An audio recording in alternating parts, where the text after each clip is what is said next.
We are going to make a start now. Sorry for the delay. And Aibowan, Vanakkam, Assalamu alaikum. Warm greetings to you all. I would like to sincerely welcome everyone who is joining us today via YouTube, Facebook, and Zoom. Let me begin by acknowledging that we are broadcasting from the traditional lands of the First Nations people of Australia, specifically the lands of the Wurundjeri people of the Kulin Nation. We pay our deep respects to their elders, past, present, and emerging, and also to the elders of all other First Nations communities. I am the President of Australian Advocacy for Good Governance in Sri Lanka, AAGGSL, and I will be moderating this session. In case I have to take a quick break, Mr. Larry Marshall is waiting by the side. Thank you, Larry. My heartfelt gratitude goes out to our executive committee for their efforts in organizing this webinar. We extend our sincere thanks to Mr. Ranjit Veerasinghe for his technical support. He is here with us. And Mr. Siraj Perera for his assistance with administration. The session today is organized as follows. Our first three panelists will each deliver a 10-minute presentation. Their presentations will be followed by our main panelist, who will have 20 minutes.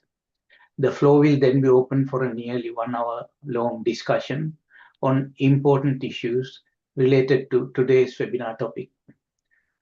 Please be brief when you're using the chat or Q&A features, and if at all possible, address your questions to a specific panelist. Likewise, panelists are encouraged to provide succinct yet comprehensive responses, with each response not exceeding 3 minutes. Let me say a few words before we start the presentations. For too long, we have lived under a system that has concentrated power, suppressed the voices of democracy, accountability, and transparency, and failed to deliver justice and equality to all Sri Lankans. Since independence, Sri Lanka's constitutional journey has passed through many phases, from the Donomo Constitution of 1931 through the Salisbury Constitution of 1948 to the Republican Constitution of 1972 and 1978. The 1978 Constitution, which introduced the executive presidency, has been one of the most damaging chapters in our history. This system has empowered individuals over institutions, presidents over parliaments, and majoritarianism over pluralism. Every election since 1977 has brought promises from politicians to abolish the executive presidency. Yet, once in power, these promises are forgotten. The reason is obvious. The system protects those who hold office, not the people. It allows unchecked executive power, limits parliamentary oversight, and centralizes authority in Colombo, while communities in the north, east, and elsewhere continue to feel excluded. We must ask ourselves a simple but profound question. What is the purpose of a constitution?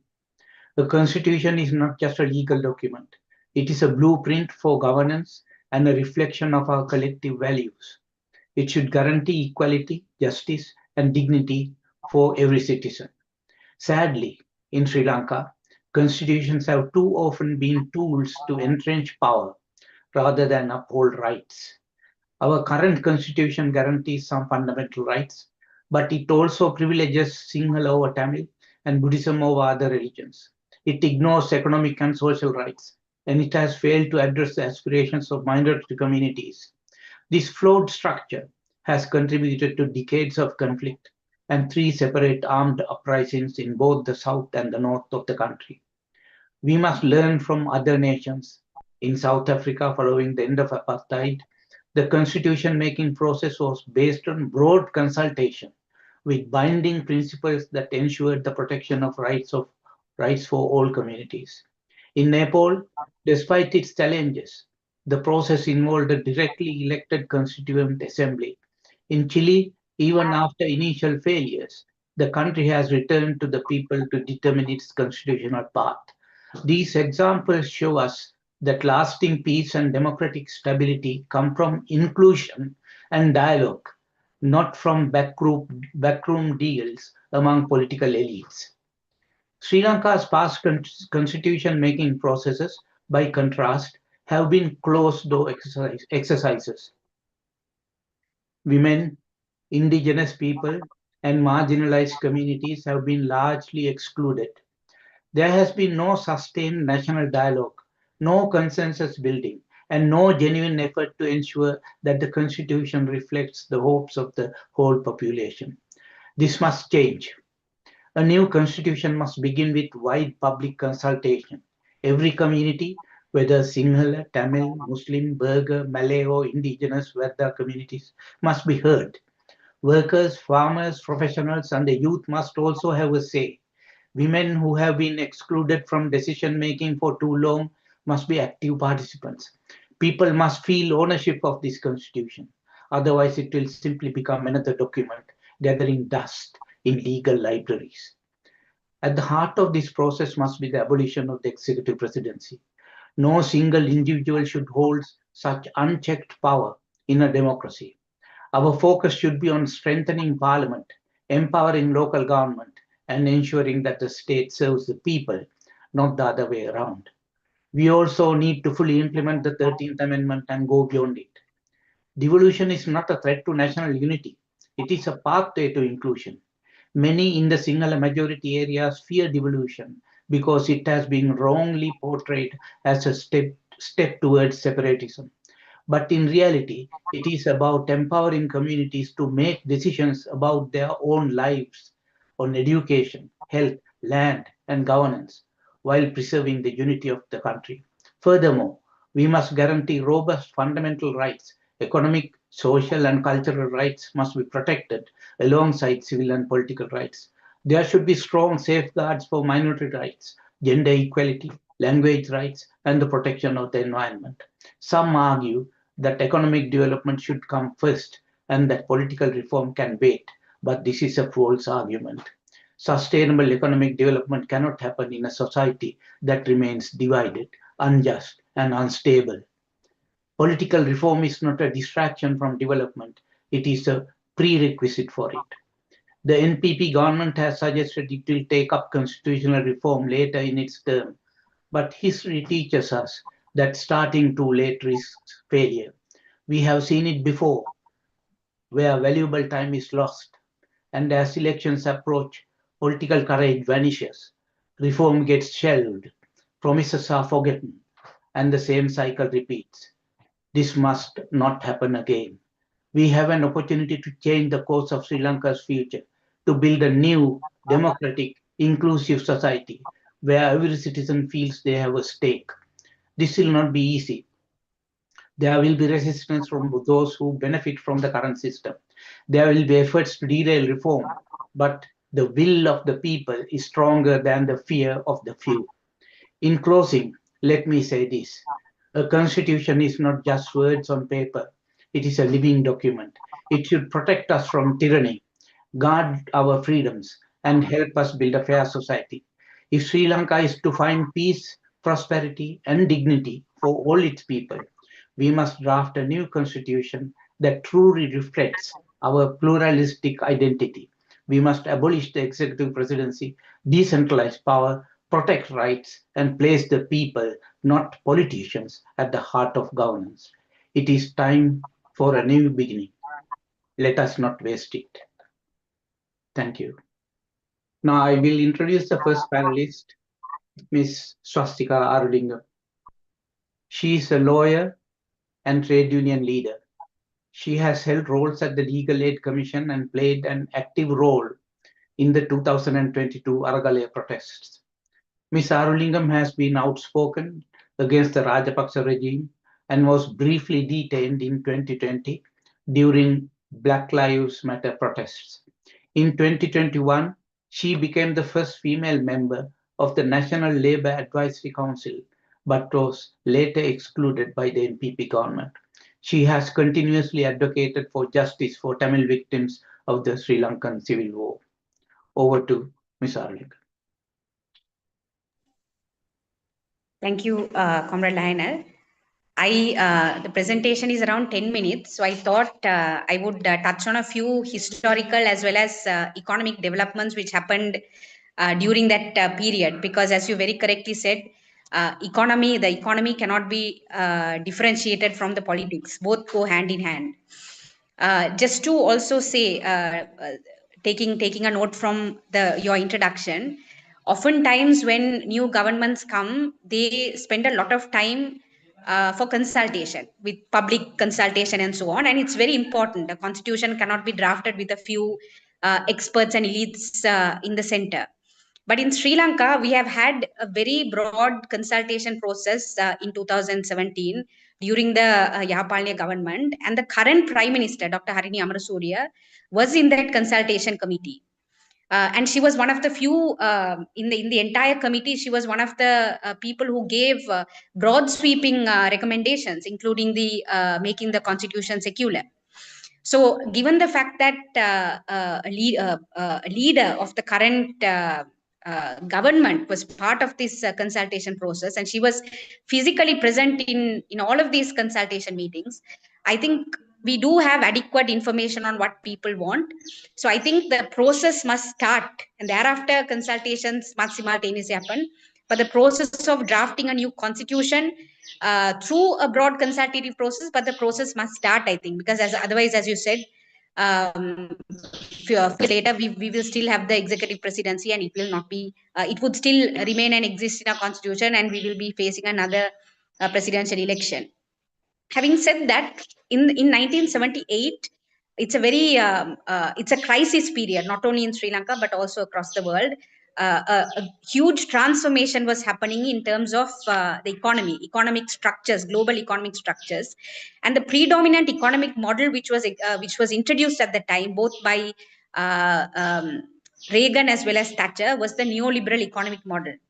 Neoliberal economic model, I mean, I don't want to go into the what neoliberal economic model is, but in summary, what it means is that neoliberal economies theorize that they want the state to step out and want the state to play a minimum role when it comes to the economy. That's the summary of it. But in practice, what we see is that what the neoliberal economies want, they want the state to take a position decisively on the side of capital, opposing labor. So any laws which are brought in by the state, any regulations which are brought in by the state, neoliberal economies want that to be on the side of capital, on the side of capitalists, on the side of free flow of capital, to the detriment of everyone who comes facing the negative aspects of free market. So it is in this economic context, this global economic model, that we also found a character like Mr. J.R. Jayawardeneh, who of course loved power, who loved absolute power. And just like presidents who came after him, believed that one single individual can change the course of history of Sri Lanka. One individual cannot, however good the person is, however strong the leader is, however progressive the leader is, one individual cannot change a country's trajectory. It's impossible. But just like the presidents who came after him, he also believed, and also, of course, he loved absolute power, that he can actually move the country from a closed market economy to an open market economy. And for that, we needed a very strong leader. And he managed to convince the parliament to pass this, to change the constitution drastically, to change it from a parliamentary model to an executive presidential model. Now, what is this executive presidential model? To put it simply, the executive presidential model, for the first time in Sri Lanka, introduced a system where one person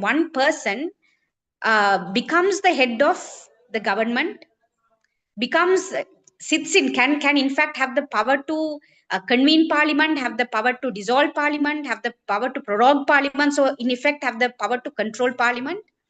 This one individual is also the head of the armed force. So he's the head of the government, he's the head of the armed force. He also can unilaterally control parliament, and he also can make appointments to the higher tiers of the judiciary. So the executive president was in fact appointing the chief justice and all the Supreme Court as well as the Court of Appeal judges.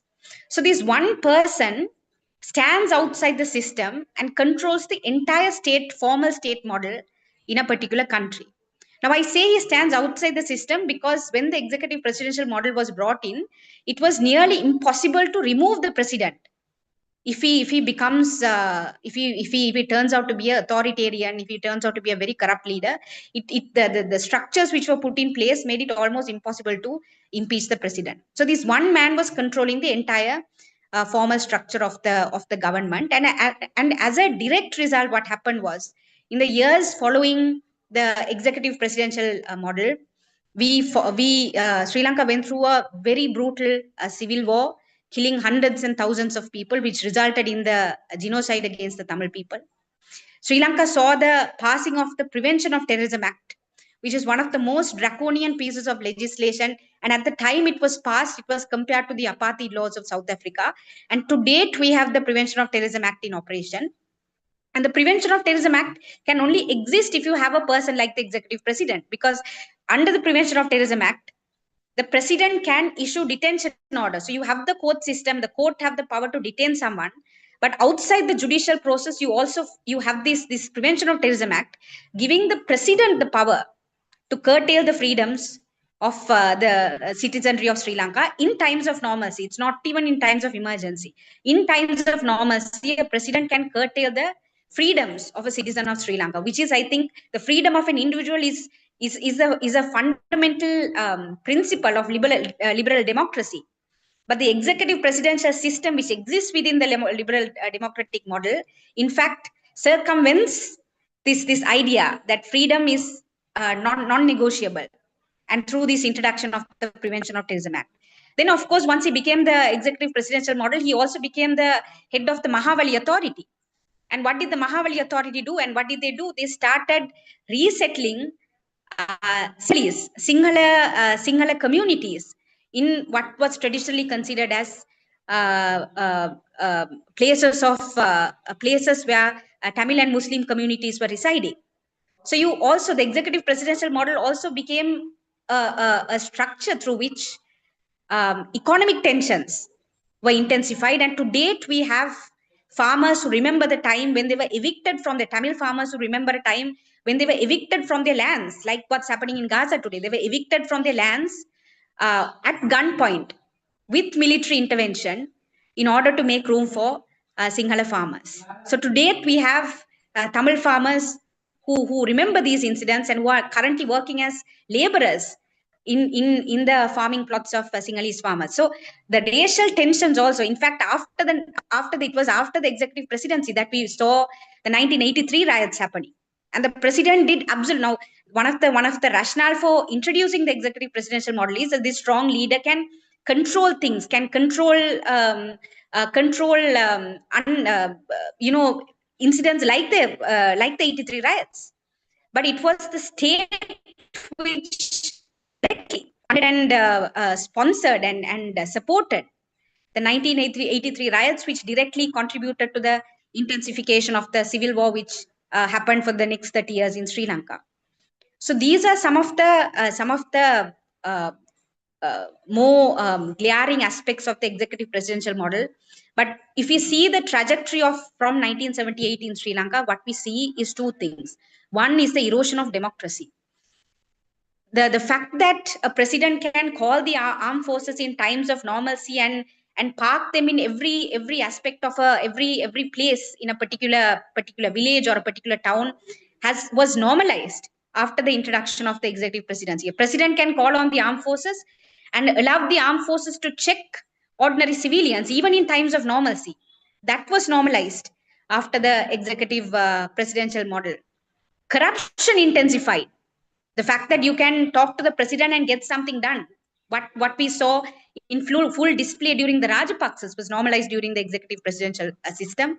And also the economic crisis which came in 2022, it did not start in 2019, it started in 1978, when, with the anchoring of this executive presidential model, we decided to open our markets without keeping any safeguards for the people of Sri Lanka to face the onslaught of this free market model, and the bankruptcy which happened in 2022 can also be directly attributed to this concentration of power in the center against a democratic sharing of power amongst the region and so on.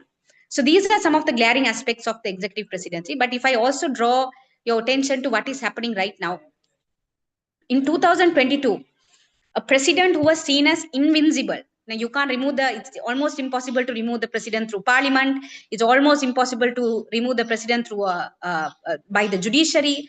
But a president who was seen as an invincible person was removed through an Aragali, a popular uprising.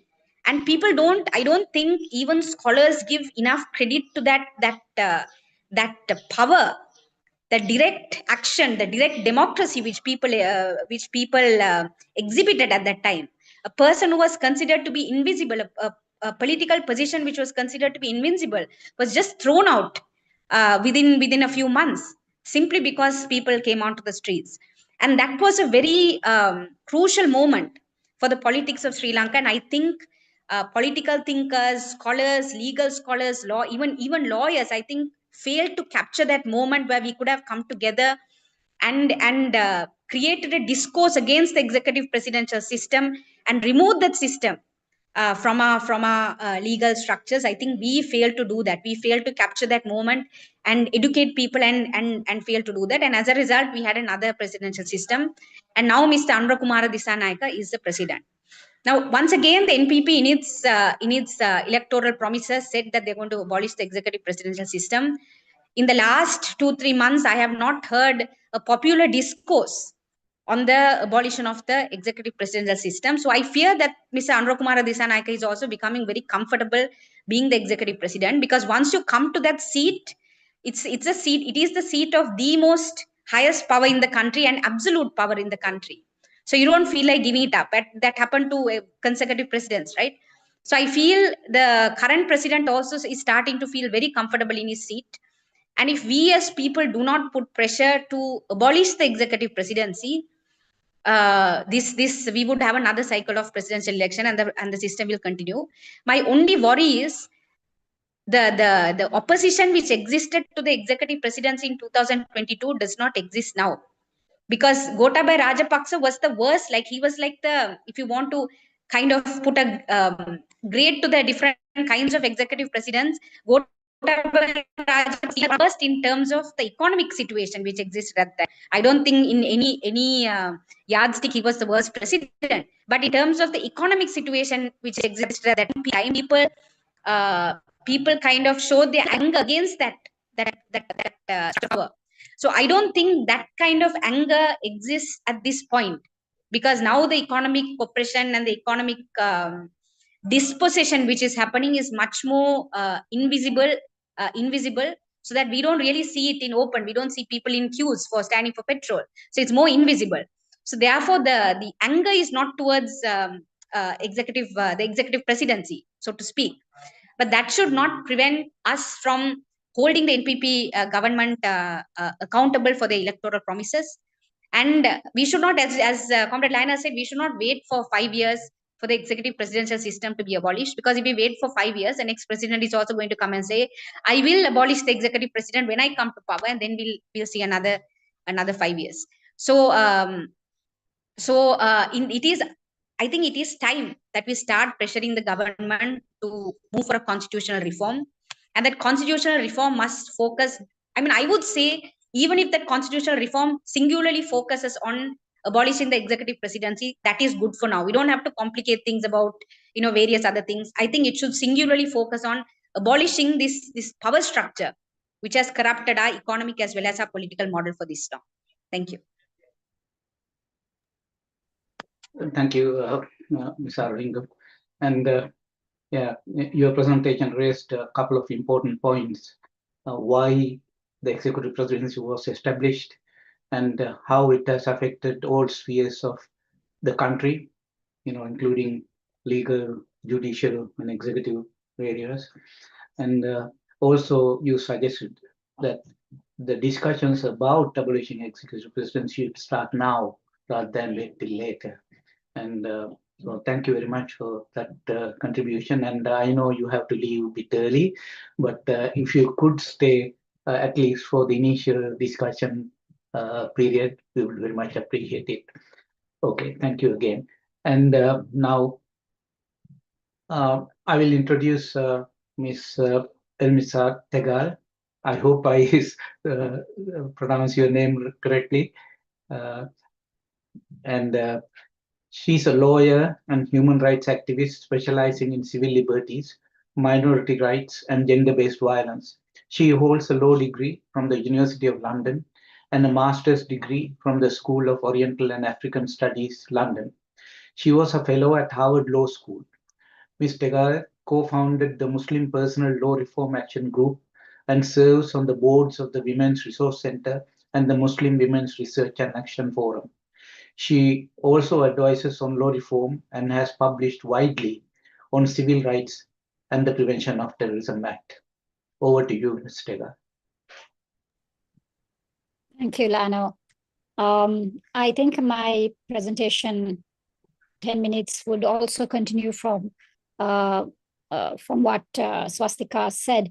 I want to talk about three things. I want to talk about the broad power, the immense, massive amount of power that was deposited in the executive presidency when Jayavarthana first designed it, right? And basically creating, and it is well accepted now that it creates a constitutional dictatorship at the time.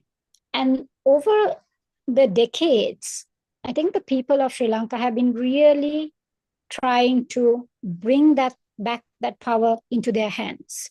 So what we're seeing is through various amendments to the constitution, it's been a really trying process where we are unable to hold this office with so much power to account.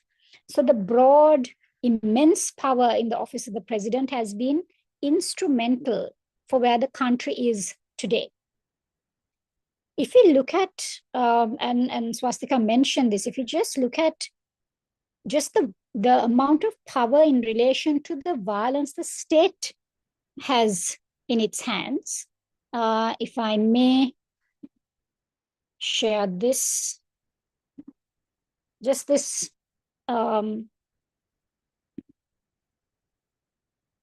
chart to show that ever since the executive presidency was introduced in 1978, designed in 1978, we've had immediately thereafter the Prevention of Terrorism Act that was enacted, which primarily puts hands of power, and I would say violence, state violence, in the hands of the president, the military, the armed forces, and the police. We also have, from time to time, we've lived in a country since the executive presidency, and this is not the only impact. This is only the impact of the violent nature of power that rests with the presidency. We've lived from 80 to 83, 83 to 2001, primarily in a state of emergency. Even more recently, from time to time, we see ourselves in states of emergency, and the most recent with the Arulingam, the people's uprising, the people demanding a change, a system change. We see the response from essentially the president is one of violence. Immediately after the July 17th, 18th declaration of a state of emergency, we see the Galle face cleared with military force of the protesters that were occupying that area without weapons, peacefully, but a military brutal attack on protesters immediately after the calling of a state of emergency. So when we look at, in any event, in any country, the monopoly on this kind of power over force or violence is with the state. But when we look at how it has been designed for Sri Lanka from the very inception of this constitution that governs us today, and the very compact that the people have with the government, it is one which is extremely disproportionate. The power is very much with the president to decide and to repress the voice of the people. As a consequence of this emergency and PTA and the way in which it has been wielded against any kind of dissent, even against the JVP, even against any kind of political dissent, even against minorities, those who have written against the government, express any kind of opposing view, from time to time, this is the power that has been wielded. We also see at a very micro level, the level of police violence. And I think we should understand that also, as when the executive is so powerful, the executive arm also wields that kind of power for political purposes, right? And there are lots of relationships, complex relationships of power and how it is used and why it is used, but basically creating a politics of fear amongst the populace and a subordination of particularly poor working class identities that are marginalized, identities that are numerically minorities. There is a suppression and a use of power and violence against such minorities. So when we think about the executive presidency, we have to reflect on the level of power and how it has been used in terms of the violence which it has wielded against Sri Lankan people. So when the Constitution of Sri Lanka talks about the fact that sovereignty lies in the people, this is not what we see. We see governments coming into power at elections, popularly being elected, and thereafter the people being marginalized. So in the interest of garnering that vote, there are popular promises being given, and the abolishing of the executive presidency has always been one of them. During Chandrika's time, during President Chandrika Bandaranake's time, during Mahinda Rajapaksa's time, we have seen this promise consistently being given to say, we will come into power and abolish the presidency. They are voted into power, and the executive presidency, the power in the presidency is not abolished. So it is also, in terms of process for today, very important to understand that the process needs to start immediately upon taking of power, that the mandate given by the people is reflected in the immediate workings of the government. I want to talk a little bit about also, as on one hand, we have the violence, and on the other hand, we've had an entire machinery that has been working in the interest or with the agenda of the incoming presidents, incoming governments, right? So with the executive presidency that was introduced by Jayampathy, we have an elite agenda that Swasthika spoke about in terms of also economic policy coming into play. We have law upon law that was enacted that privileges certain classes over others. So we have, most recently, I think we have the Economic Transformation Act, we have attempts at various labor laws, various things that have been enacted and created and built an institution, a mechanism that has marginalized the popular voice. So when we talk in the Constitution about the people, we need to think about who these the people are, because the entire government institution that deals with people has been designed on an elite agenda. We see state capture today dictating what the economic policy ought to be, resisting every time there is demands made by the working class, the plantation workers, by landless people of Sri Lanka for rights and demanding those rights. The only way in which we see an actual the people is when we see strikes, unions working to mobilize individuals, working people. And that is the popular power of the people.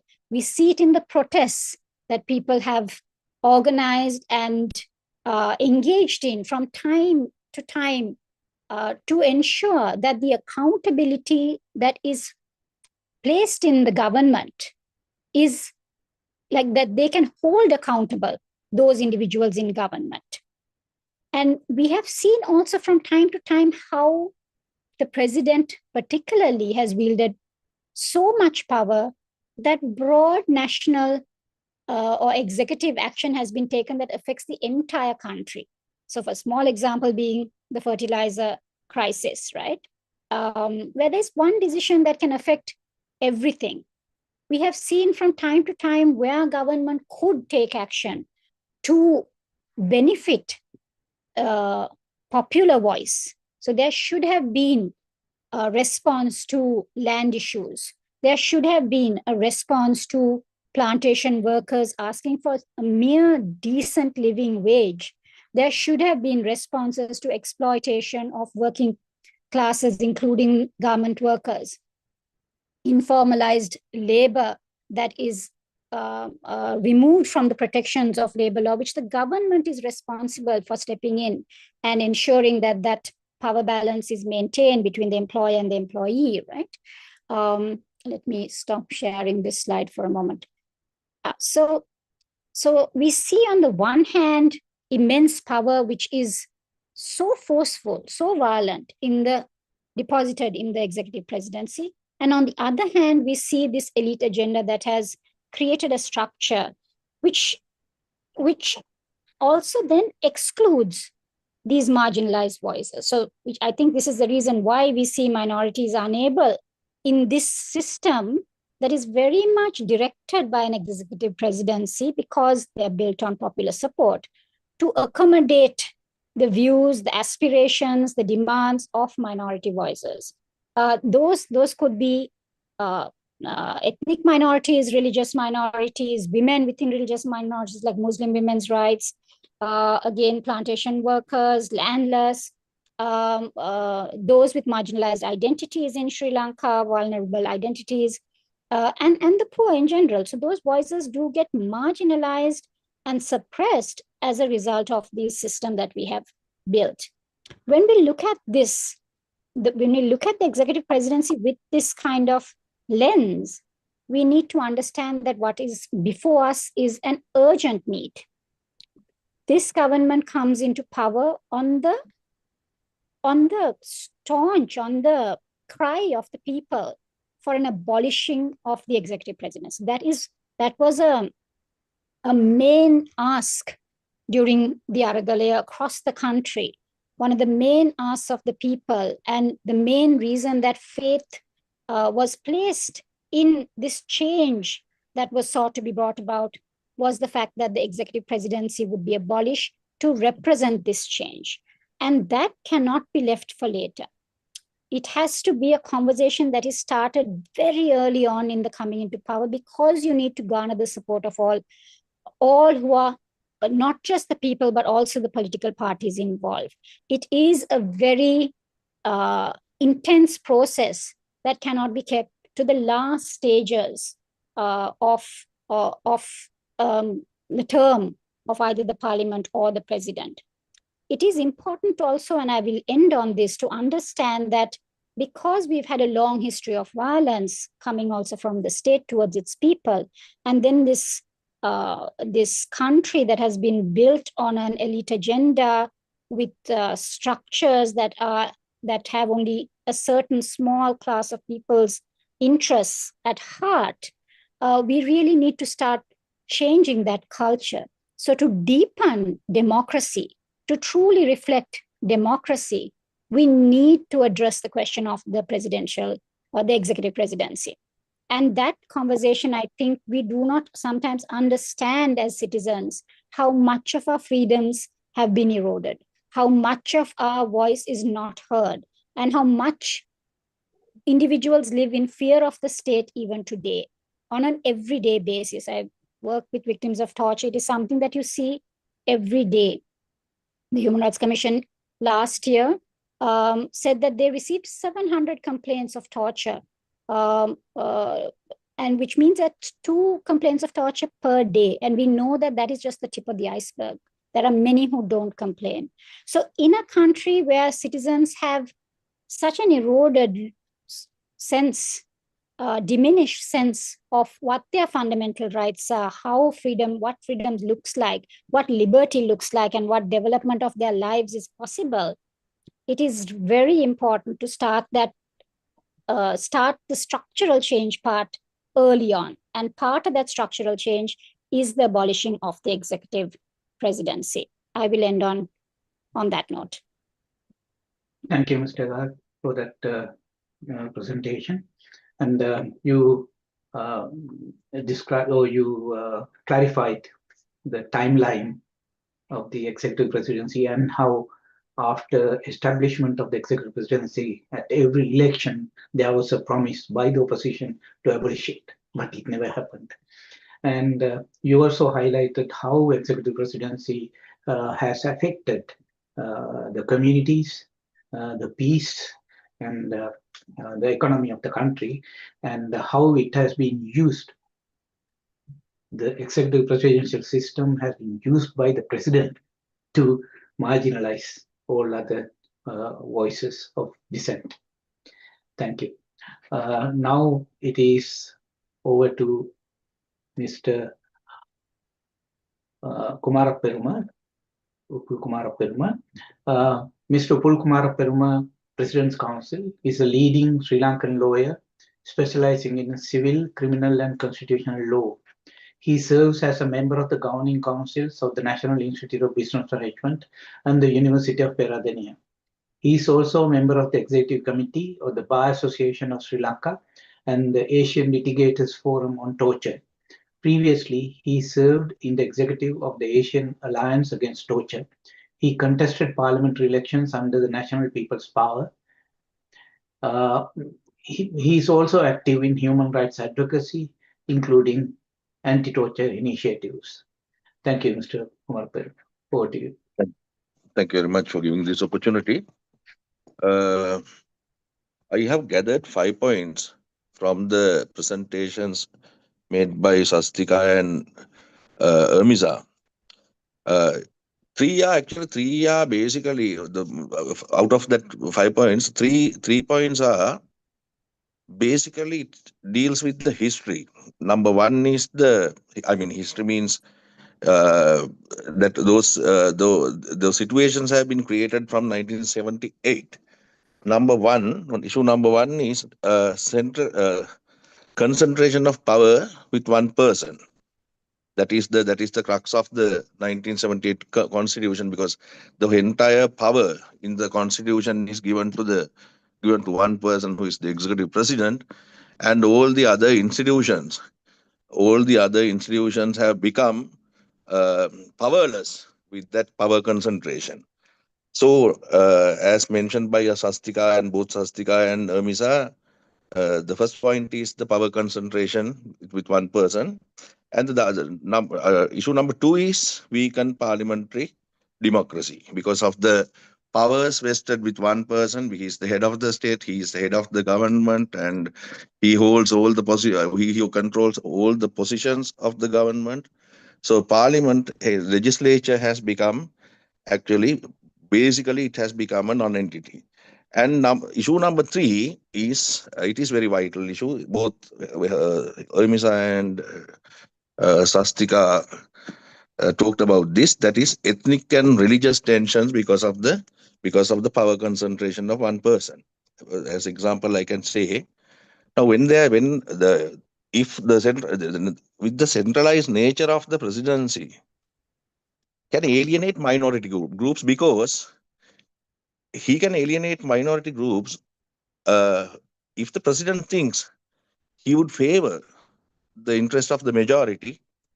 So you can simply ignore the interest of the minorities. So these three issues, I think these three issues have triggered 2022 Aragale. Because what are the other two issues? Those were popped up at Aragale. Number one is economic and governance failure. So what happened was after getting power, Gotabaya Rajapaksa has introduced his own governance principles, own economic principles to the country. As example, I can say how he had introduced the organic fertilizer concept. So like that, he has introduced his own governance structure, own economic policy, and as a result of that, there was a serious erosion of the economy, serious erosion of the social fabric of the country, and a serious economic erosion of all the sectors of the country. So this has become, this situation has become, as mentioned by as mentioned earlier, as I mentioned by both Swasthika and Ermiza, that is because of the centralized power. That is because of centralized power. Time to time, we have done amendments to the constitution. We wanted to dilute the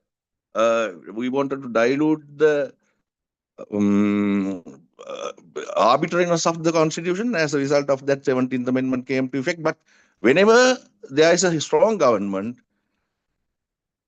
again, the government itself switch to the arbitrariness with the another amendment. 17th Amendment came to effect when there was a weakened government, and after getting power by Mahinda Rajapaksa, he introduced 18th Amendment, and again with the weak government, 19th Amendment came to effect, and again with a strong government, that is Gotabaya's government, 20th Amendment came to effect. So like that, they concentrated power.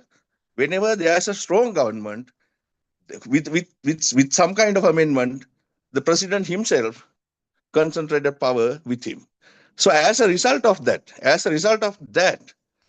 the a poor political vision of the president, poor economic vision of the then president, the Argalaya, economic crisis, and the other all failures of the nation or state has come to the surface. And he had to leave the country he had to leave the office because of that. And again, thereafter, Ranil Wickramaratne came to power. Ranil Wickramaratne came to power with the consensus of the parliament. So what Ranil Wickramaratne did was, he tried to stabilize the government. He did it to a certain extent. As Swasthika very correctly mentioned, economic stability is not itself sufficient to run a country. That is what you said. So what happened to Ranil Wickramaratne? Even though he had stabilized the economy to a certain extent, he couldn't regain power. That is because the public demand. There was a public demand for accountability, public demand for fundamental rights, securing fundamental rights, public demand for honoring the democratic values. What Ranil Wickramaratne did was, after becoming the president, he has crushed the Aragalaya. Now, very recently, there's a judgment given against him, holding that he has violated the fundamental rights of the protesters. So those five factors altogether clearly shows that the arrogance, arbitrariness, and authoritarian nature of the executive presidency. That authoritarian nature or arrogance or arbitrariness is given by the law, given by the constitution. It is given by the constitution. So, as we have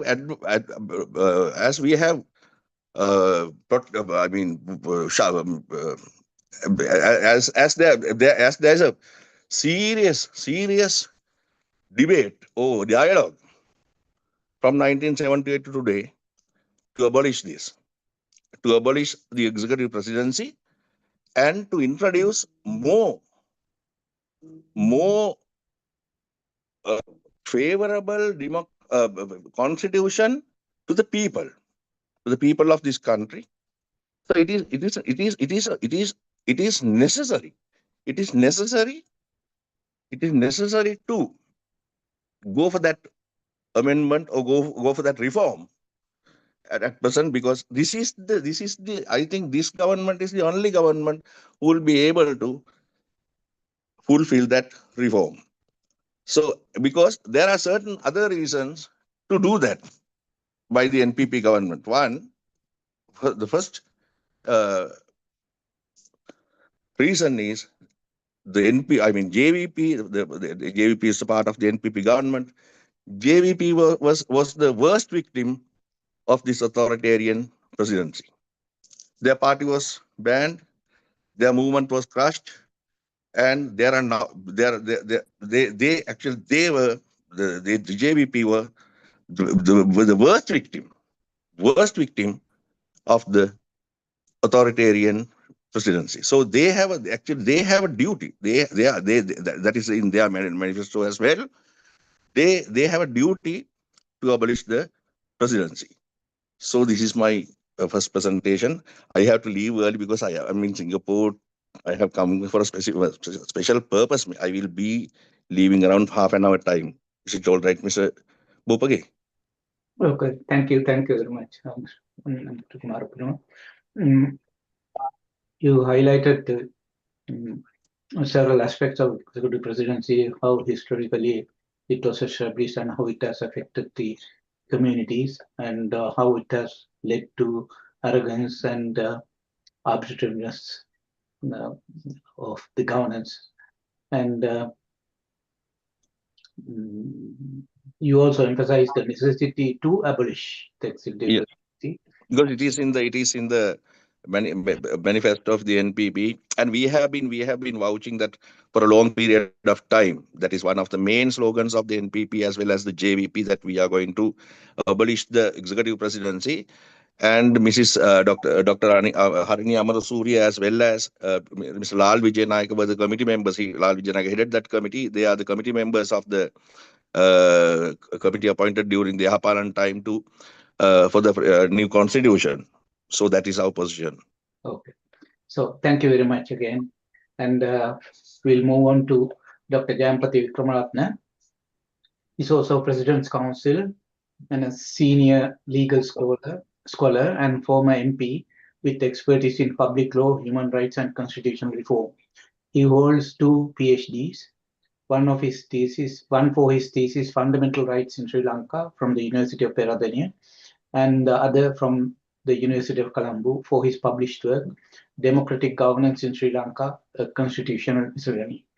Dr. Wickramaratne was a key figure in drafting Sri Lanka's 19th Amendment and Right to Information Act, and a member of the team that drafted the Constitution of the Republic of Sri Lanka Bill of year 2000. He has extensive experience in the legal sector of Laos, having undertaken several assignments for the UNDP, UNODC, and the European Union. He has also worked in Papua New Guinea. Over to Dr. Jayampathy Wickramaratne. Thank you, Lionel, for this opportunity.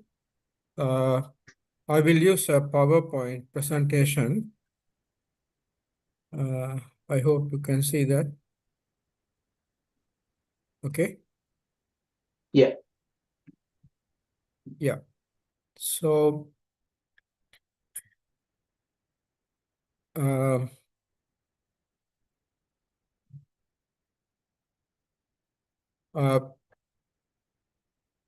talking about the abolition of the executive presidency in relation to a new constitution. That is the topic of the discussion.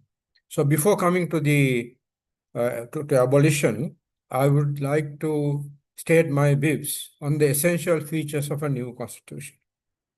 One is the supremacy of the constitution in law and in practice. That all state action inconsistent with the constitution should be deemed void and judicially reviewable, which is not the case now.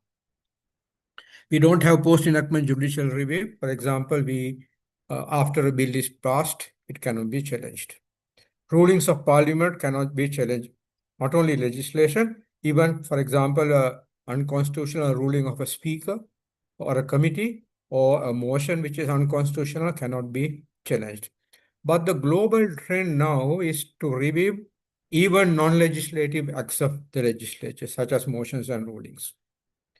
The 2015-19 Constitutional Assembly, which is very crucial to our discussion, the Fundamental Rights Subcommittee of that process, I was a member of that subcommittee, proposed bringing all state action, including judicial action, legislative action, all state action, and even non-state action within the fundamental rights jurisdiction of the judiciary. Then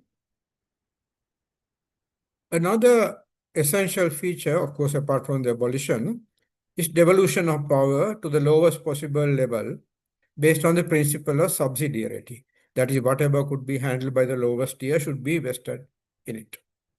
A fundamental rights chapter that is more broader than the present one, which is restricted to civil and political rights, while broadening the scope of civil and political rights that we have, I suggest that we include social and economic rights, cultural rights, rights of children, women, the disabled and the elderly, and environment rights. A constitutional code, because this new structure that we are talking about would have, various constitutional issues are likely to arise. And to deal with them, it is best that we have a specialized court. And therefore, I would advocate strongly a constitutional court. Electoral reform, about which I will talk presently. Now, the NPP, JVP, which is in power, what are the positions that they have taken? The JVP has been unconditionally for the abolition of the executive presidency. I say EP, executive presidency. In the 2015-19 process in which the JVP very actively participated in the steering committee as well as the subcommittees, in the report of the steering committee, JVP stated his own position separately and called for the complete abolition of the executive presidency. In regard to electoral reform, and this is important, in 2018, at that time, they were for the final outcome of a mixed electoral system to be proportional, that you can have a mixture of FPP and PR, but the final outcome must be proportional. If the executive presidency is to be abolished, the JVP at that time proposed that the governor's powers should be increased. In the 2024 manifesto last year, the present governing party coalition made a very important statement that a process, the 2015-19 process, will be completed.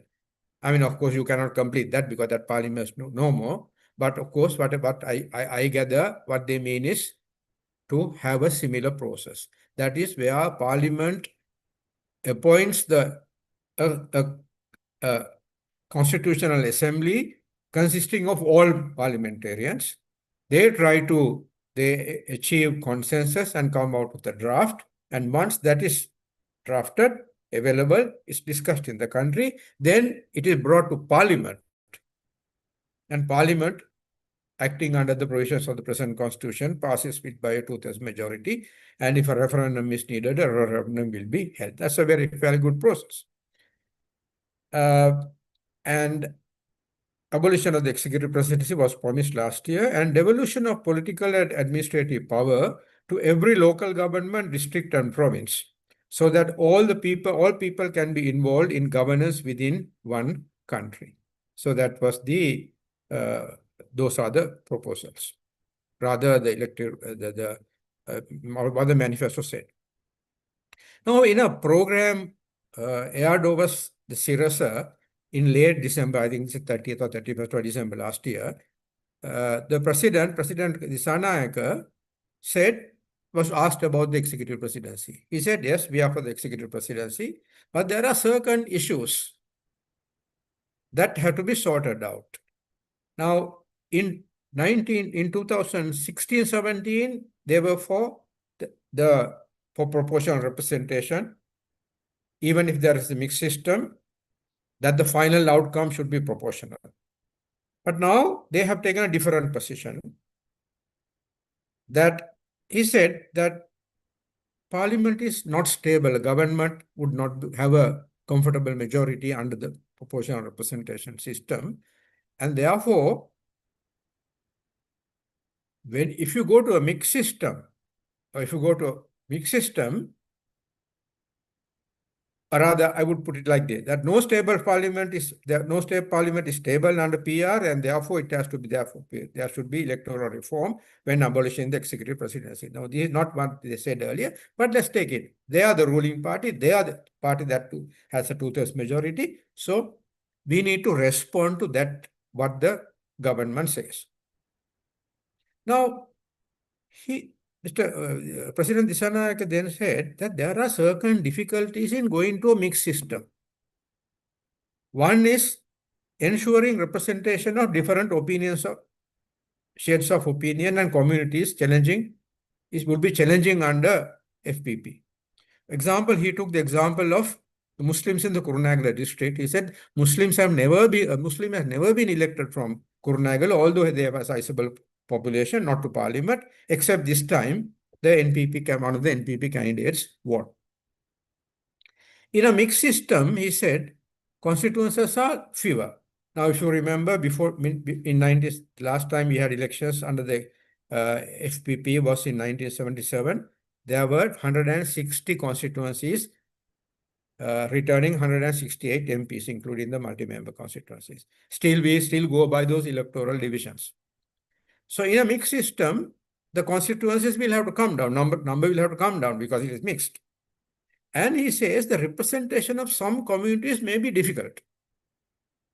He took the example of Seruvilla, which was carved out in 1975 to render possible the representation of the Sinhalese in Seruvilla, in the Trincomalee district.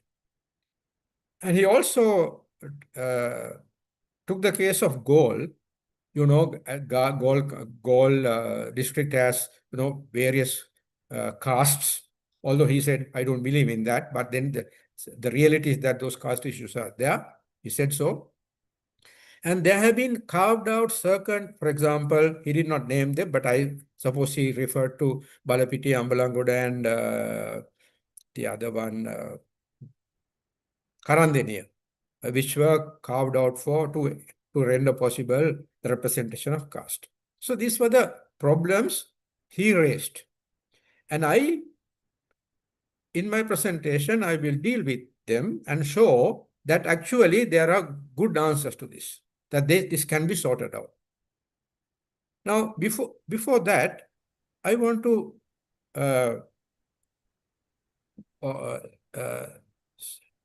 deal with, refer to a set of proposals made by the Collective for Democracy and Rule of Law, which Professor Jayadev Uyanguda convened. I was a member, and there were professionals and academics in it.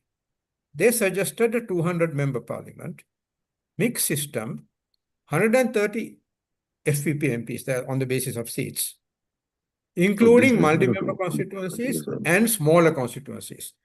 Now, under the 72 Constitution and the Salisbury Constitution, the Delimitation Commission could carve out multi-member constituencies and smaller constituencies, smaller than the others in the province, to facilitate the representation of groups of shared interest like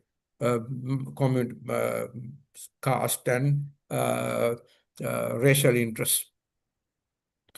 The collective proposed 60 PR, either national or provincial. 50 seats to be filled by PR. Then, to ensure that the smaller parties and the smaller, some of the communities have their small parties, if any party is unable to get a seat from the FPP allocation or the PR allocation, 10 would be set apart through national PR for smaller parties which cannot secure a seat, which were not able to secure a seat from any of the above two categories. Now, that was a 200-member parliament. In a 225-member parliament, that would translate into 146 FPP, 68 PR, and 11 for small parties. One could even think of a think of giving more seats to FPP, 150, 65, 10. Those are possibilities. This have to be discussed. Now, regarding voting for people voting for candidates of their communities and castes, I must say it has not been always the case. Take the Balapitiya electorate, which always returned a candidate of a particular caste. In 1964, December, Lakshman De Silva voted to defeat the crossed over with CP De Silva and helped to defeat the SLP-LSSP coalition. At the next election, the LSSP nominated Mr. L.C. De Silva, who was from Ambalangod, from a different caste.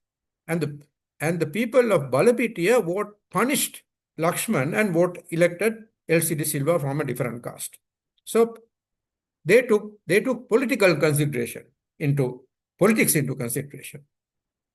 Batikalo in 1970, the multi-member seat in Batikalo was carved out to ensure representation of a Tamil and Muslim. But in 1970, there were two strong Muslim candidates, Makan Maka and MC Rahman. And the votes were split between the two Muslim candidates and both lost. The Muslims surely knew that a split would deny Muslim representation. But they preferred voting according to their political convictions. And of course, as a result, both seats went to the Tamils. This shows that voters do not always vote for candidates from their own communities, caste or otherwise. And most voters are now more mature and they more vote, I would argue that they now vote more on political considerations. So how do we address President Dissanayaka's concerns?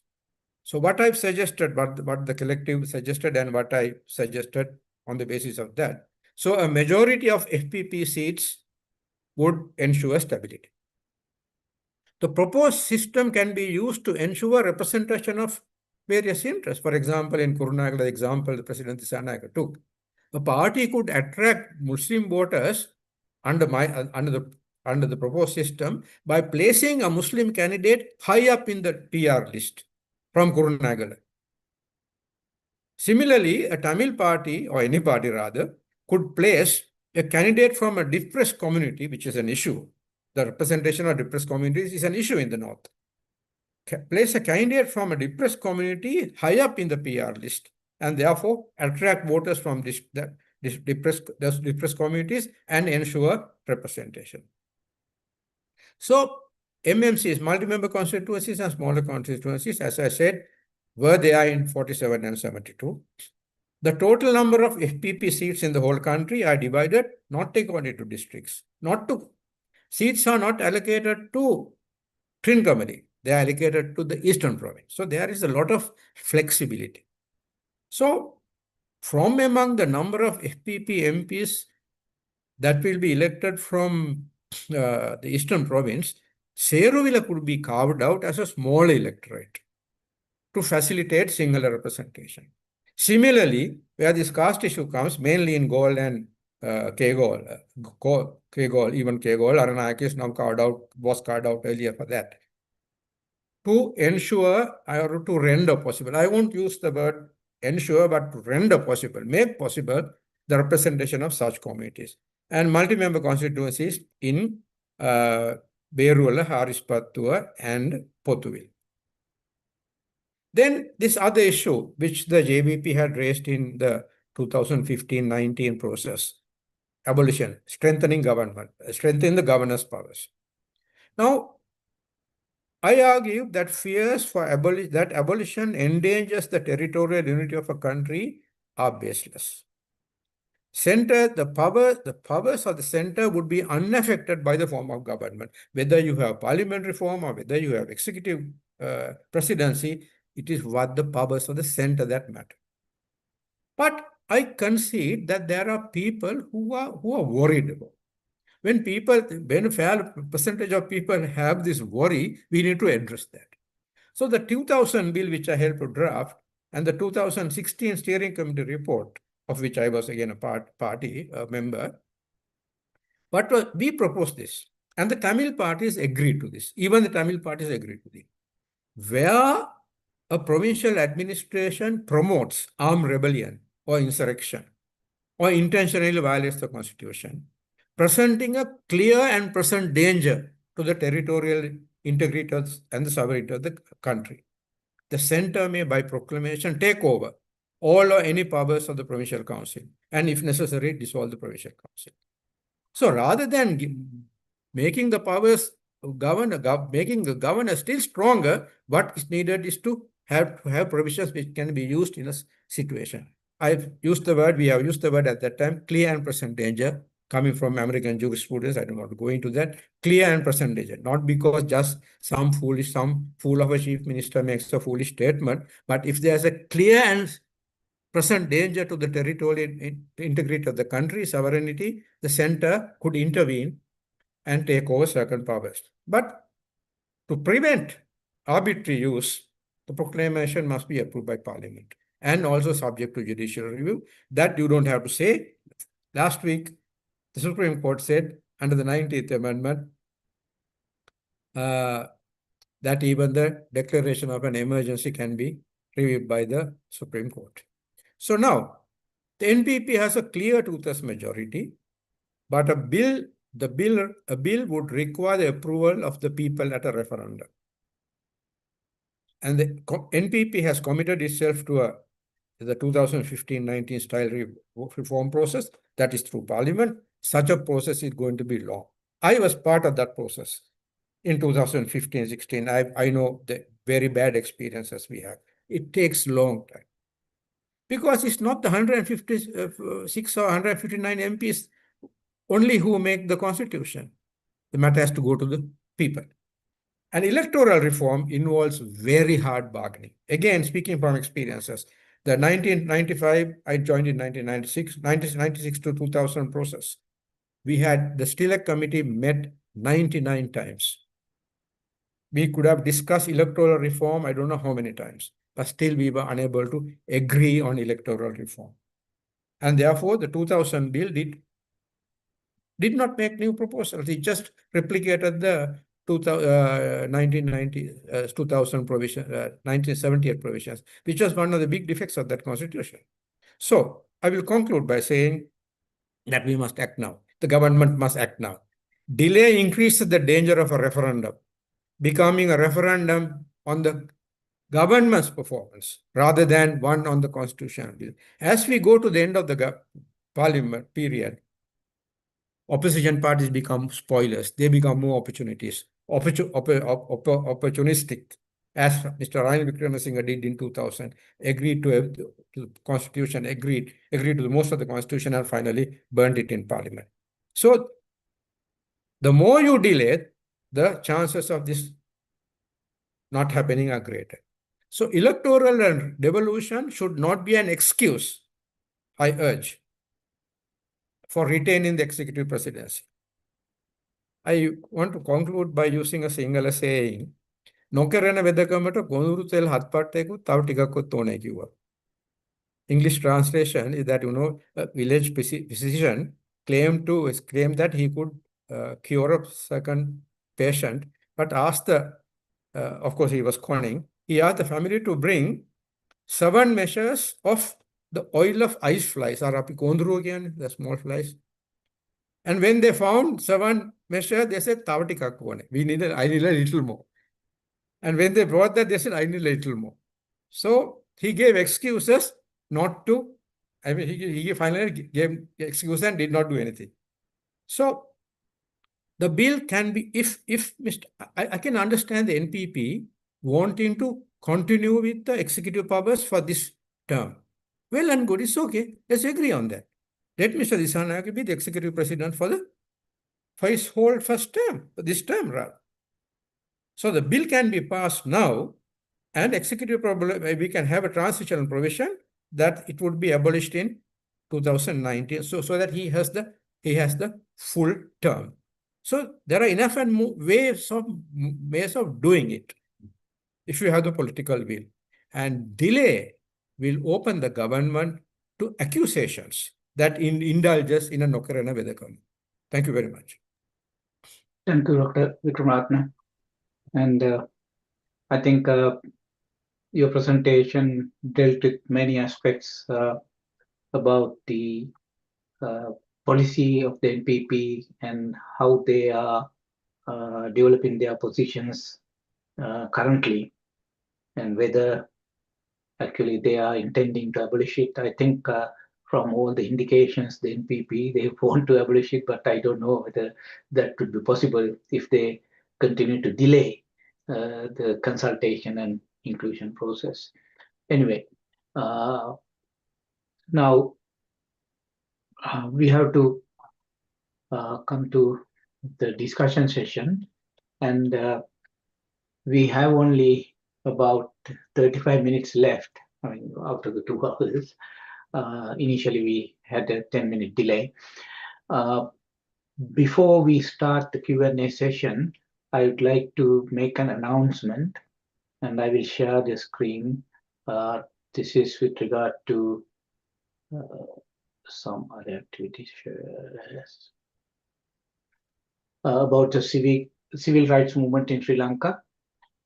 It's Sri Lanka's first human rights organization, and it was founded in response to state violence during the April 1971 insurrection. Since then, it has held successive governments accountable for their human rights obligations. Civil rights movements have addressed issues such as constitutional reform, emergency rule, torture, migrant labor, and capital punishment, many of which remain relevant today. Its work highlights the long-standing tradition of human rights activism in Sri Lanka and offers valuable insights for students, activists, and policymakers. Now, a new publication is being finalized, covering civil rights movements interventions from 1971 to 81, including topics like civic rights, judicial appointments, and constitutional changes. Mr. Mirak Rahim of the Center, he was previously affiliated with Center for Policy Alternatives, and Ms. Renuka Senanayaka, solicitor in Victoria, she was also previously associated with Center for Policy Alternatives. They are compiling this publication. They are seeking your support to complete this project. We at Australian Advocacy for Good Governance in Sri Lanka would greatly appreciate your contribution. And if you are interested, please let me know, then I can send the details. Thank you. Now, moving on to the Q&A session, I will go by the order in which people raise their hands. And we have only 2 presenters to respond. Mr. Upul Kumarapperuma and Ms. Swasthika Arulingam, as they had to leave early. First of all, I will read a comment made by Dr. Dhammika Herat. He has put his Q&A. Abolition of executive presidency itself will lead us nowhere.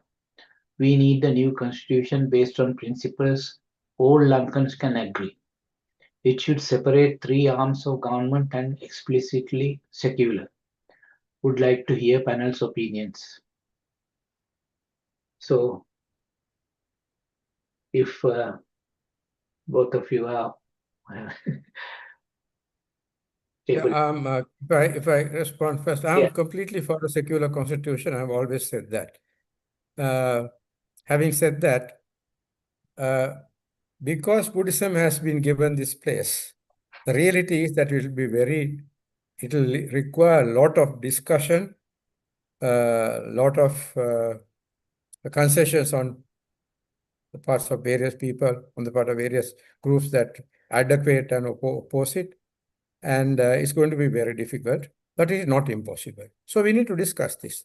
But let again, the secular nature not being there should not be a nokarana vedakama for the abolition of the executive presidency. So I am for both abolition and but they are not mutually, I mean, they're not mutually exclusive. You can have both rather, but you can also have abolition, but preferably with going to a secular state. Thank you. Ermiza, any? Yes, I mean, it can be a quick response. I also agree that there's many things to be done, but I wouldn't say that abolition of the executive presidency, as Dr. Heratha said, will lead us nowhere. I think it is a very essential a part of what needs to be done. It's a very essential component without which really the other aspects will suffer. So we have to get these building blocks right. The compact with the people, the social contract needs to be designed. And in that designing, I think Dr. Jayampathy put down so much of the specifics in what that vision could look like in a constitution. We have to accept that we have a constitution that we are very unhappy with. And I think once we have that acceptance and understanding of why we're very unhappy with it as a people, one of the first things that we would want to, and I think there's broad sort of based agreement that abolition of the executive presidency is a must. Having said that, I'm fully in agreement that we need a new constitution that has separation of powers. And I would definitely say that secularism is something that conversation needs to start. And one of the reasons why it has been hard is because populist culture in politics has kind of promoted these ideas that people are now clinging on very strongly to, and breaking away from that, untangling that attachment to these ideas does take time. So, but I agree with the things that need to be done that Dr. Heratha has raised. Thank you both, Dr. Kumarapperuma and Mrs. Zegal. Now, there is another comment made by, or rather question, by Professor Sivanandan Sarasanam. I don't have the full name, sorry. Just Professor Sivanandan Sarasananda Raja. Sorry. How can push the government strongly if the government keep on delaying the process? Okay, before coming to the panelists, I would like to share the screen. And it was, sorry, give me a second. Okay, share.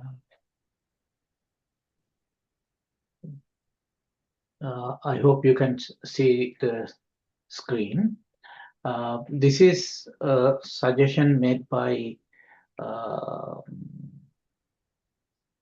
a solicitor in Victoria. He is a very strong activist in the Tamil community. See, I have forgotten the name, so getting too old. I will just read this first, and then let us discuss. I think it is relevant to that question. That is why I put that on. One of the key promises of the NPP, and particularly its presidential candidate, Kumara Dissanayake, was that if elected to power, they would implement the 13th Amendment to the Constitution pending the enactment of a new one by consultation with all sections of the community, aimed at resolving the long-standing ethnic conflict as well. There are no steps towards implementation of the 13th Amendment, which is law of the country.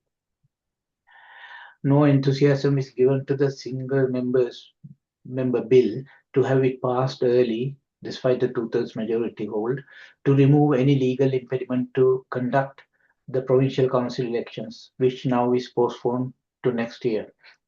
The enactment of a constitution is shelved and is muted, except continuing promises it would be done, and at times that it may be taken up towards the end of the government's current term.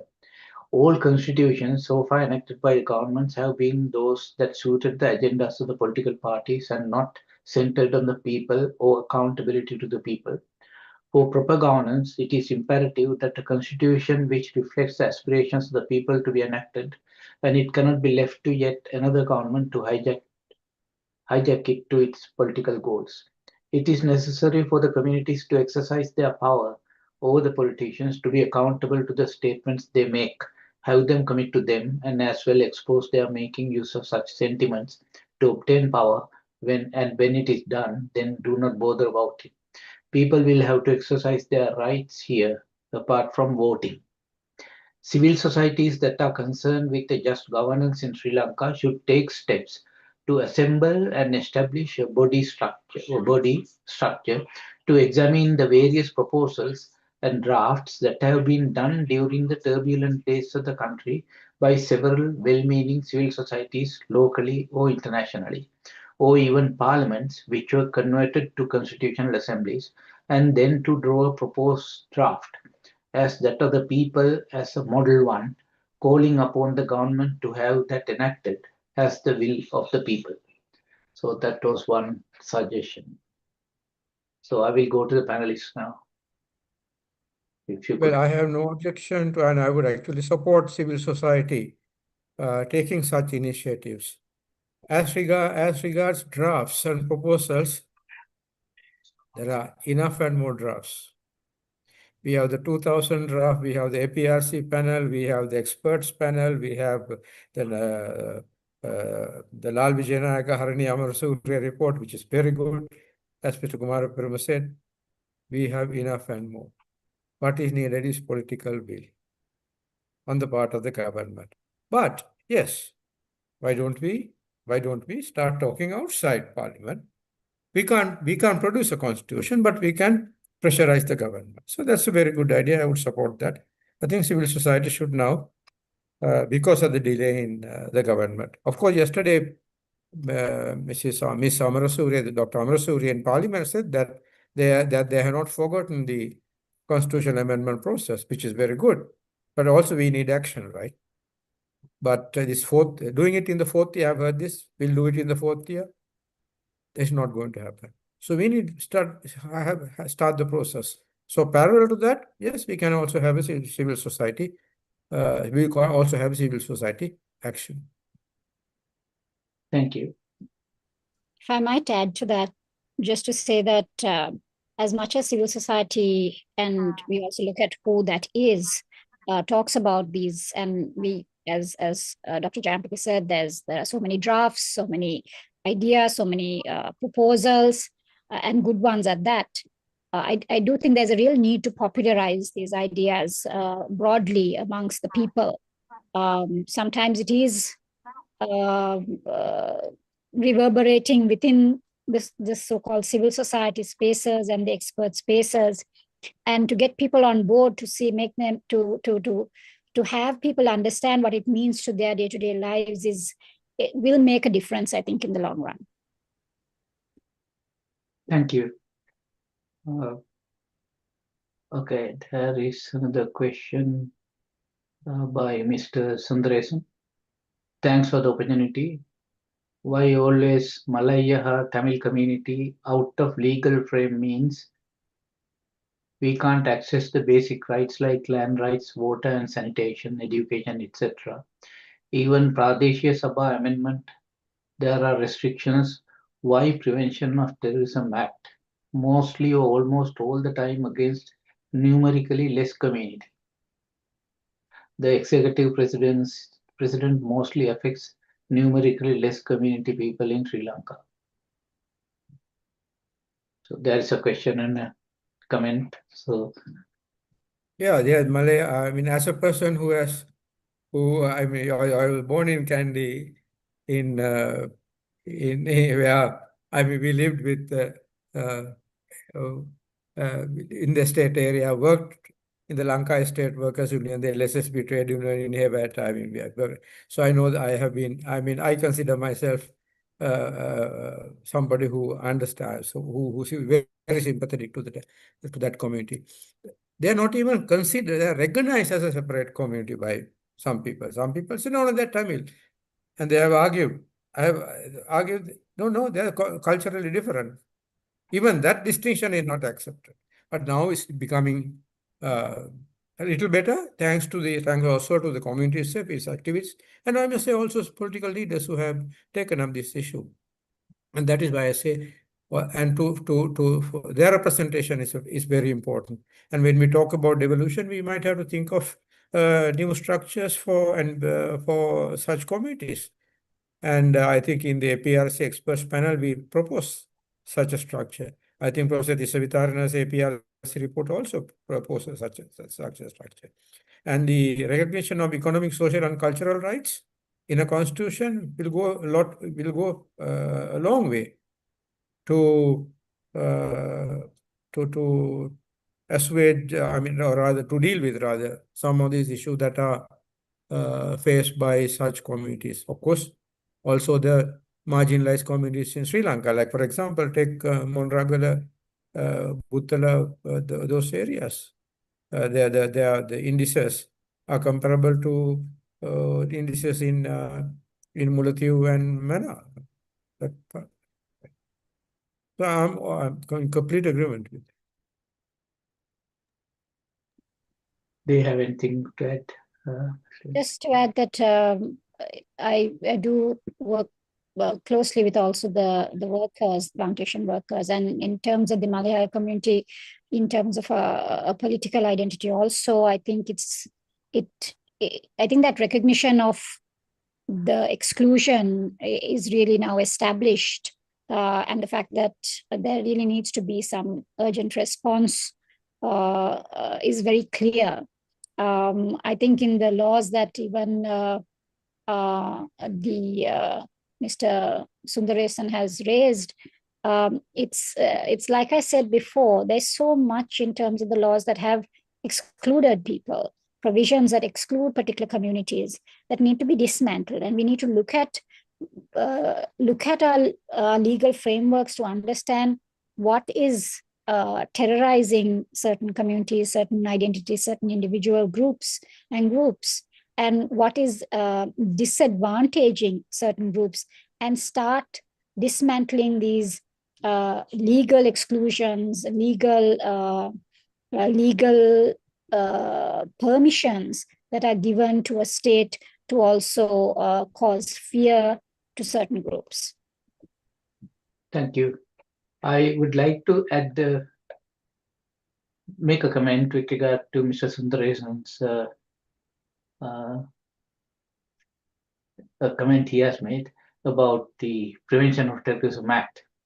Now, Prevention of Terrorism Act came a bit later in 1978, as far as I remember, but it was based, its characteristics came originally under the Criminal Justice Commissions Act in 1972. It was based on the similar act in South Africa under the apartheid regime. And most of the features that went against the normal judicial practices were prominent features in the Criminal Justice Commissions Act. And it was used against the communities in the South. So I just wanted to mention that I'm not excluding what you said, but what I'm just adding to that. Next, there's a comment by Kumarapperuma Fernando, and he has made two comments, so I will just use both so that you can respond to both of them. Other than few in the society, the majority of public is not that interested in abolishing the executive presidency. Whatever we did, we failed in making a public opinion. So abolishing executive presidency is a discussion only among few activists. Though the demand comes out as a slogan in every election, the majority does not care in demanding what the rulers promised when in the opposition. Second comment is, there are three. During Aragalaya, through some activists put out the slogan, abolition of executive presidency. Yet after Aragalaya, why that voice did fail? Even Rani, WS, they are without any opposition at the executive president. He also has added, when Mr. Jayampathy was in the government during 2015-2019 period, what efforts he made in abolishing the executive presidency and what are the main opposition he faced? I think I'll Yeah, please. answer that question specifically mentioned in my name. Well, I was part of the, I mean, if you know about me, I'm a member of the Lanka, I have been a member of the Lanka Samajak Party, and we have always stood for the abolition of executive presidency. I was in the drafting team of the 19th Amendment.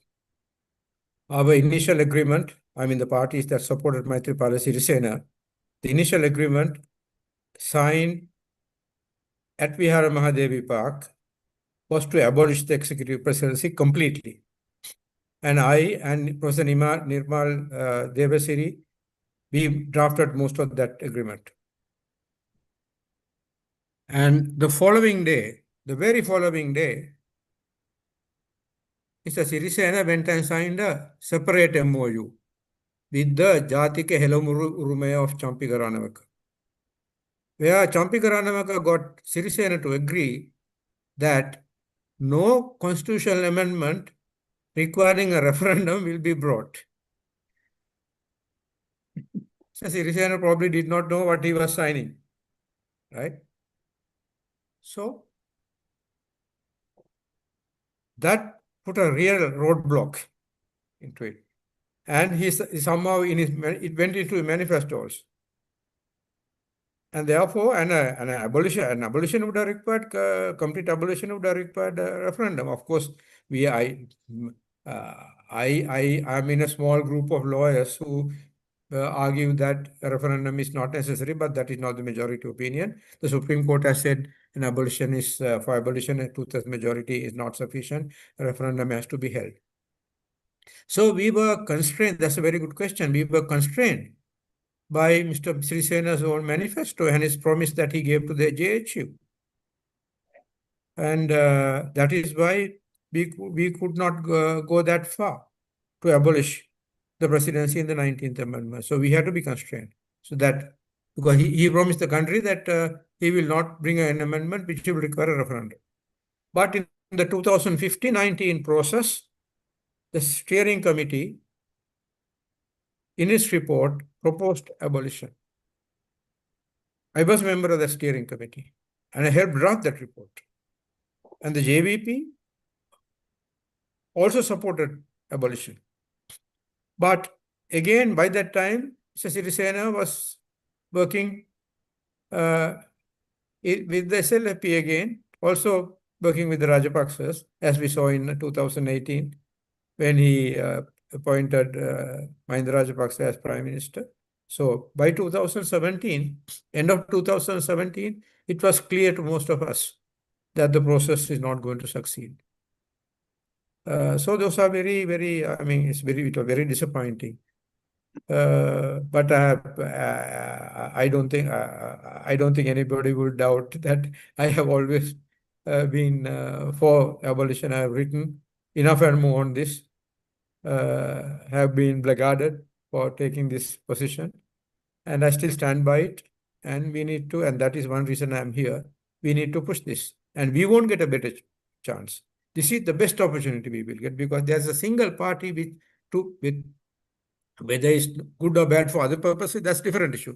But at least for the abolition, for abolishing the executive presidency, we won't get a better chance. So that is why we need to work towards it, pressurize the government to bring this proposal sooner and not later. And as I said earlier, we can even agree that Mrs. Disanayaka should have the full executive powers till the end of the term. Thank you, Dr. Kumarapperuma.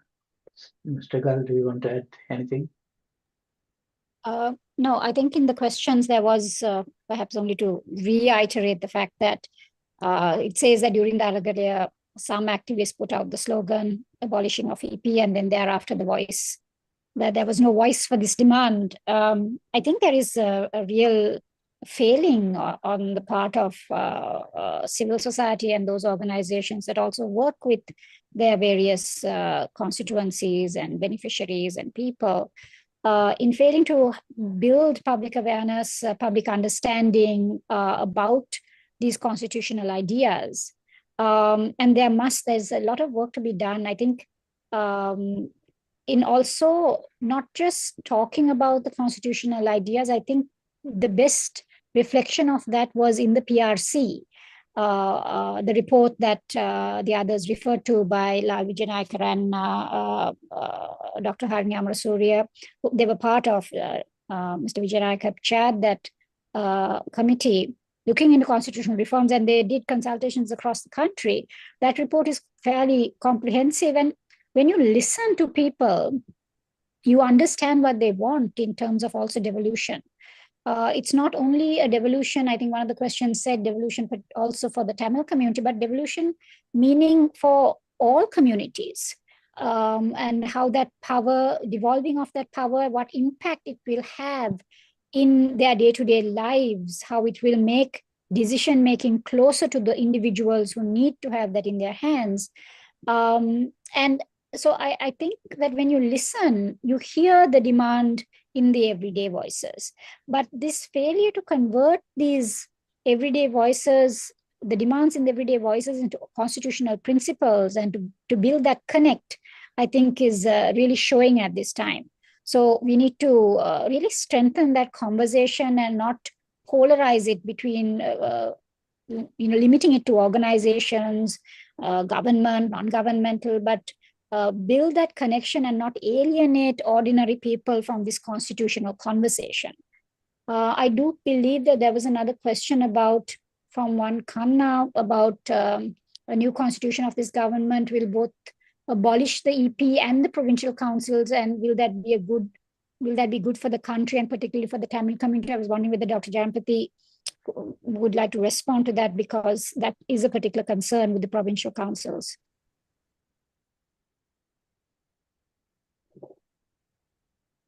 Yeah, the executive presidency, the Sinhala supremacists who are against devolution want to keep executive presidency for another purpose, because the executive presidency can be used by them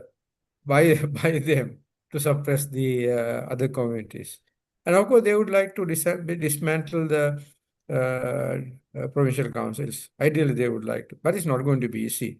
I mean, there is also the Indian factor, and it's not going to be easy. The Tamils and the Muslims and the upcountry, hill country Tamils are all against it, and there's a sizable Sinhala community, part of the Sinhala community, like most of us here, on that community who are against any the abolition of provincial councils, and we are actually for more strengthening of provincial councils.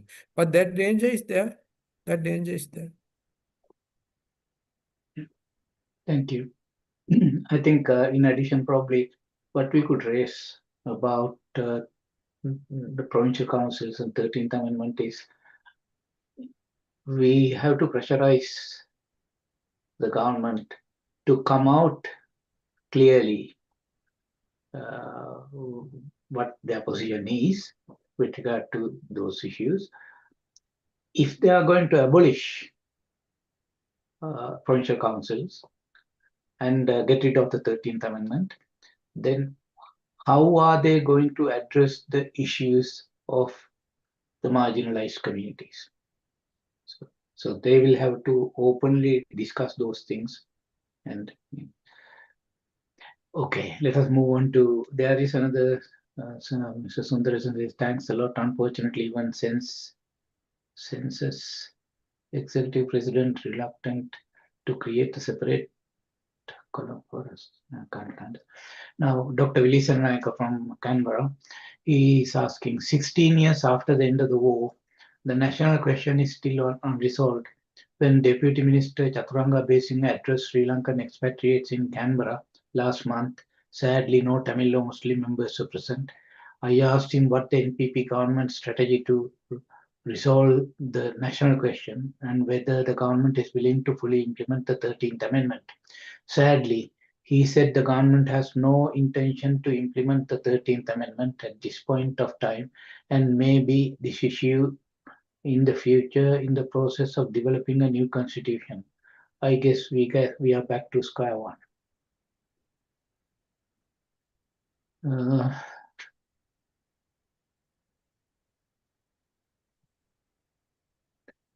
I think the next question is probably out of this topic. It's not relevant to the issue we are talking about, we are discussing today. Is there any comments you wish to make? We have 7 minutes more to finish the session.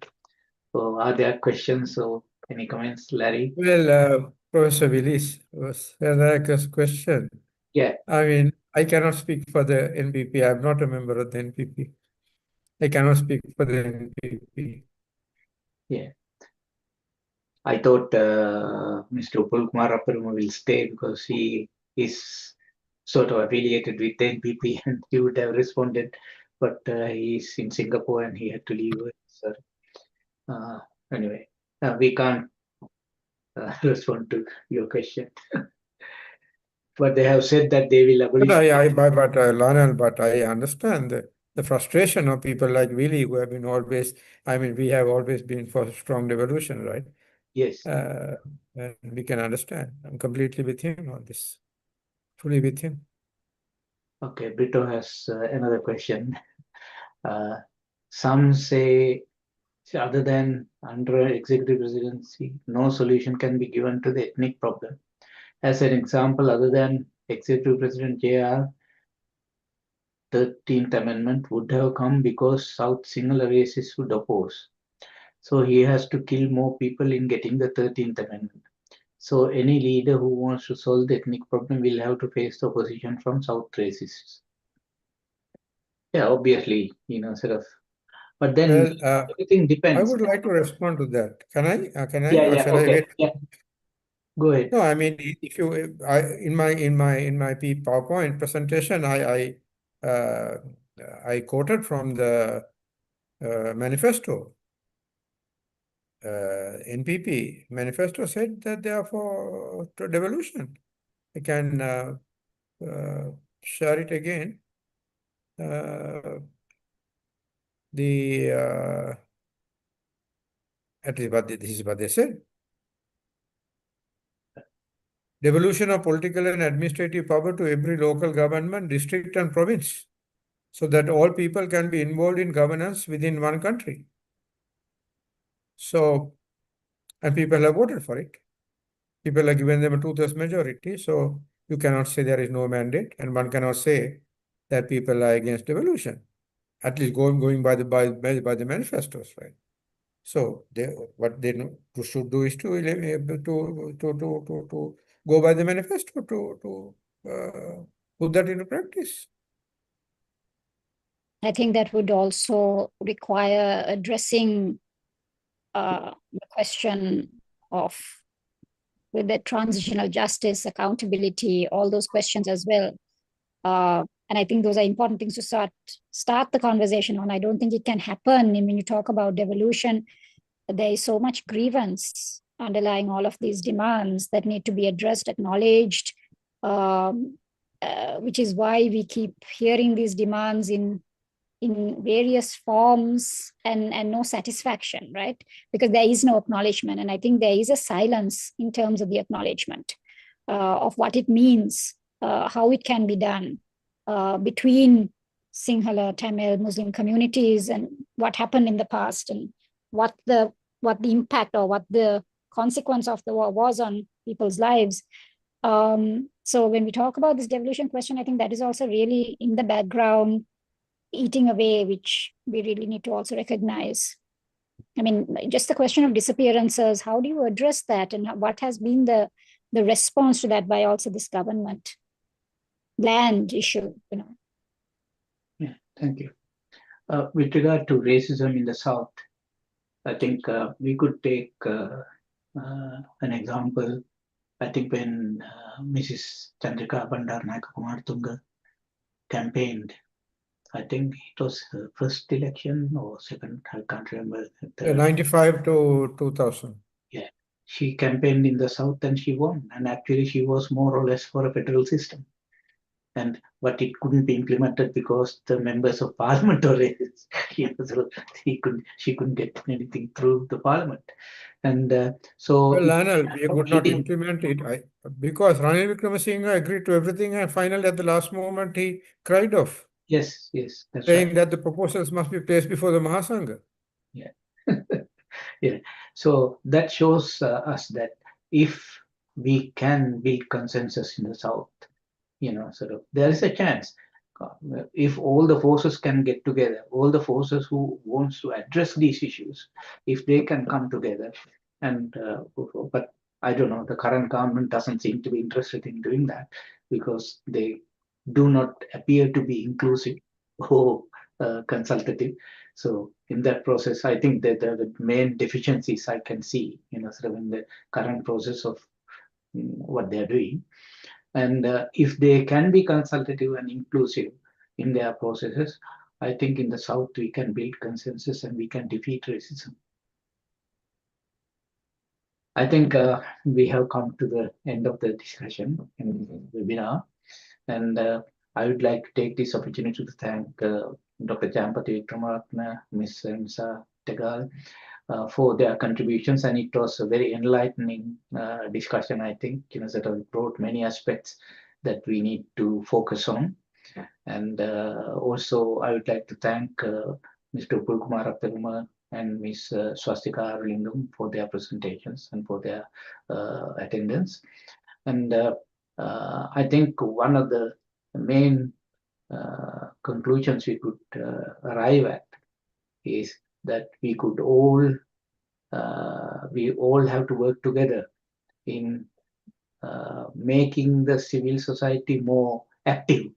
They have to discuss all these issues and try to build consensus. And even if the government is not taking the initiative, civil society can take the initiative. I think that was one of the suggestions that was made at the last webinar we held about the NPP. And so again, thank you. And so we will meet once more sometime in future. Okay, thank you again. Thank you for the opportunity. Thank you, Lionel. Thank you. Good night, everybody. Thank you, Lionel. Thank you for chairing. Thank you, Larry, for being there to help. Okay. Okay, I'm going to end this.